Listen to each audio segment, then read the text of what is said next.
Magnus Carlsen tersingkir dari gelaran Champion Chess Tour Chessable Master oleh Hikaru Nakamura.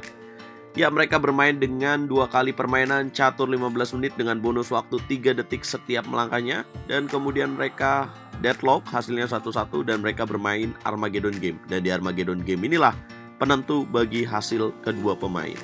Nah, apa yang terjadi di gamenya? Karena di sini terjadi slip mouse atau salah pencet yang dilakukan oleh Magnus Carlsen yang membuat dia kalah. Tapi ada yang lebih menarik lagi, bagaimana permainan ini berlangsung dengan permainan yang sangat kita harus saksikan, guys. Langsung aja kita mulai permainannya. Magnus Carlsen di Armageddon Game memiliki waktu 15 menit, sementara Hikaru Nakamura 9 menit 17 detik. Magnus Carlsen memulai dengan langkah pembukaan Inggris C4. Hikaru Nakamura kuda ke petak F6, kemudian putih kuda C3, hitam E5. Putih kuda F3, hitam kuda C6. Kemudian putih D4, ini merupakan pembukaan Inggris variasi 4 kuda. Ya, kita bisa melihat bahwa ada 4 kuda yang langsung keluar di awal pembukaan Inggris ini. Pion hitam memukul pion, putih kuda memukul pion, dan hitam mainkan gajah B4, memberikan pin langsung terhadap raja. Kemudian putih G3, hitam mengamankan raja, putih gajah G2, memainkan gajah Fianchetto, hitam benteng E8. Putih lakukan rokade, hitam H6 mencegah pin dari gajah di petak C1 yang terbang ke petak D5. Putih mainkan langkah kuda D5.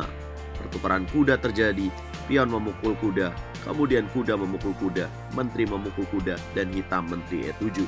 Permainan akhirnya jadi lebih menarik karena di langkah ke-11 ini kita bisa lihat bahwa putih memiliki sepasang gajah, hitam juga memiliki sepasang gajah, dan ya, permainan terbuka. Tapi di sisi ini kita bisa lihat bahwa apa yang ingin diraih oleh Magnus Carlsen adalah kelemahan pada pion C7.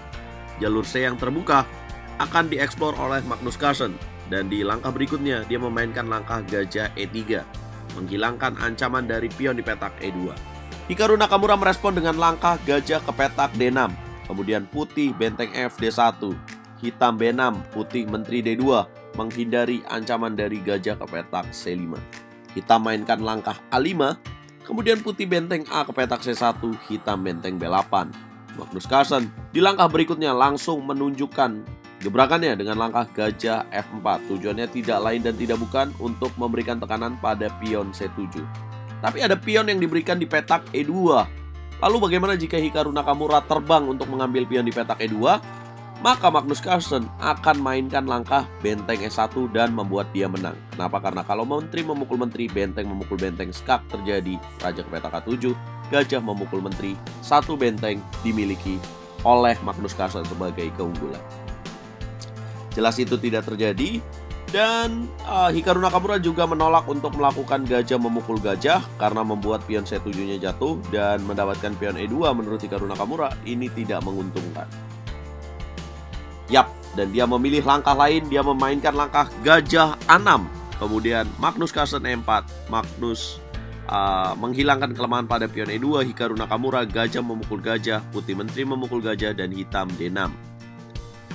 Sekarang kita bisa lihat secara evolution bar di langkah ke-18, putih sudah jelas unggul, menekan pion C7 dan sudah tidak ada gajah gelap di petak D6. Magnus Carlsen mulai menyiapkan idenya dengan benteng C3 dengan tujuan untuk memainkan langkah benteng D ke petak C1. Tujuannya adalah untuk mengancam pion di petak C7.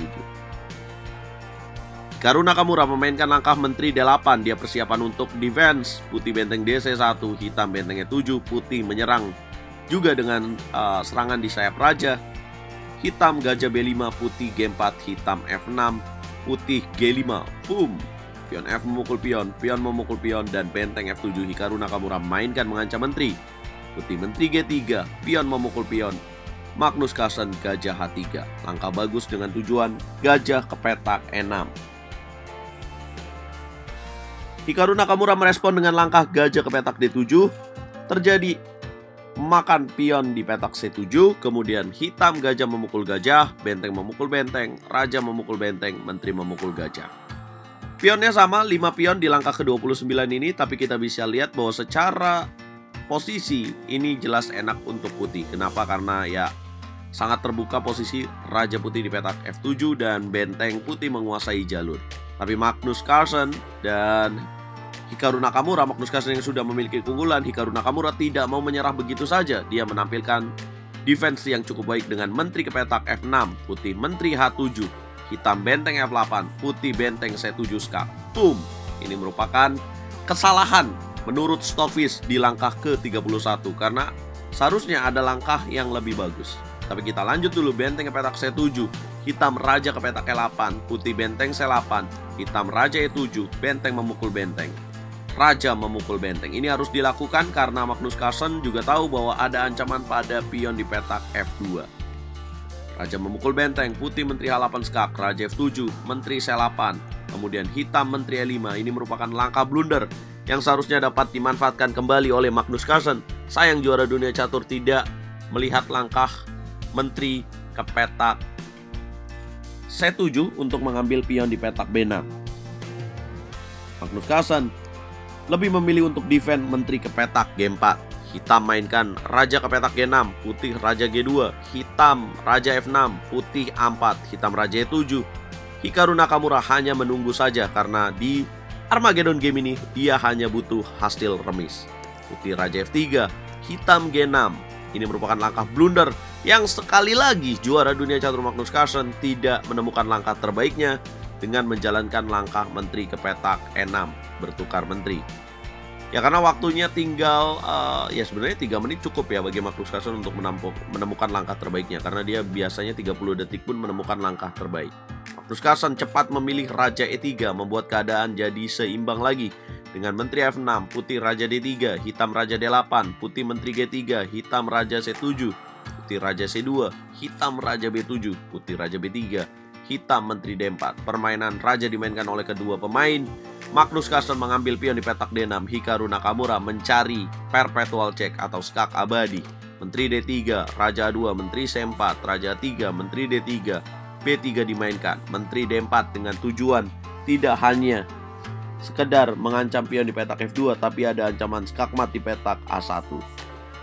Putih menteri C6, hitam raja A7, putih menteri C7, hitam raja A8, putih menteri C1, hitam G4 mainkan, putih menteri E1, langkah brilian dimainkan. Kemudian raja B7, putih E5, ya menteri memukul pion D5, putih terus mendorong pion promosi, hitam menteri C5, putih raja B2, hitam menteri E7, putih menteri E4 skak. Magnus Carlsen diambang keunggulan, hitam raja C7, putih menteri E5. Langkah kurang tepat dimainkan kembali oleh juara dunia catur Magnus Carlsen yang seharusnya memainkan langkah menteri ke petak E3 untuk mengunci posisi untuk menekan pion di petak B6. Kemudian menteri E5, hitam menteri D6, putih menteri G7, hitam raja C6, menteri memukul pion G6, hitam menteri E5 skak, raja A2, Hikaru menteri E2 skak, raja A3, Hikaru raja D6, putih E7, raja memukul pion. Dan disinilah bencana hadir, langkah ke-63. Dalam keadaan seimbang, Magnus Carlsen melakukan salah pencet atau slip mouse dengan menteri F6. Ataukah ini langkah pre-move yang sebenarnya sudah dipersiapkan? Bahkan komentator dari Chess24 pun, Grandmaster David Howell, John Hess juga sangat kaget dengan langkah yang dimainkan oleh Magnus Carlsen dan langsung ditabrak oleh Hikaru Nakamura dengan raja memukul menteri. Magnus Carlsen mengalami kekalahan dan tersingkir dari turnamen Mayweather Champion Chess Tour seri Chessable Master. Itulah yang terjadi, tapi yang bisa kita bahas dari game ini sebenarnya Magnus Carlsen memiliki banyak peluang untuk menang, tapi juara dunia catur Magnus Carlsen tidak dan melewatkan banyak kesempatan untuk menang. Contohnya di partai di langkah benteng C7 tadi ya, di langkah ke-31 harusnya Magnus Carlsen menemukan langkah E5 menurut evaluasi. Mengapa? Karena jika dengan memainkan langkah E5 ini akan membuat menteri tidak lagi mengancam pion di petak F2. Jika menteri memukul pion E5, maka putih dapat memainkan langkah benteng C7. Ini akan menjadi hasil yang berbeda dengan raja E8, maka menteri ke petak C2. Tujuannya adalah sangat indah, menteri C6, menteri D7, skak mat. Dan apabila menteri memukul pion D5, maka putih di sini dapat memainkan langkah benteng A7. Kuncian langkah yang sangat menarik dengan tujuan menteri ke petak C8 skak mat atau bahkan menteri E2 bisa dilakukan. Dan disinilah Magnus Carlsen tidak menemukan langkahnya, tapi dia memilih langkah benteng C7. Dan dia masih memiliki kemenangan jika dia melihat langkah menteri ke petak C7 untuk mengambil pion di petak B6. Ya, apabila menteri ke petak B7 kemudian atau menteri C7, raja ke petak G6 kemudian menteri memukul pion B6. Di sini putih dapat kembali menekan pion di petak D6. Ya, hitam tidak bisa memukul apabila raja ke petak H7, maka putih dapat memainkan langkah menteri E3 untuk defend dan mengambil pion di petak G5. Apabila makan pion B2, maka akan ada jalan E5. Di sini sangat menarik. Ya, apabila dimakan, maka akan ada jalan menteri D3 kemudian pion akan didorong untuk promosi. Nah, langkah lainnya yang sebenarnya bisa menjadi kemenangan bagi Magnus Carlsen adalah di end game menteri ke petak E6 ini. Sayang Magnus Carlsen tidak memilih ini. Apa yang akan terjadi apabila menteri memukul menteri, pion memukul menteri, raja memukul pion. Putih dapat memainkan raja G4. Apabila raja ke petak F6, maka akan ada jalan tempo F3. Kemudian pion G5 akan jatuh. Nah, bagaimana jika raja ke petak E5?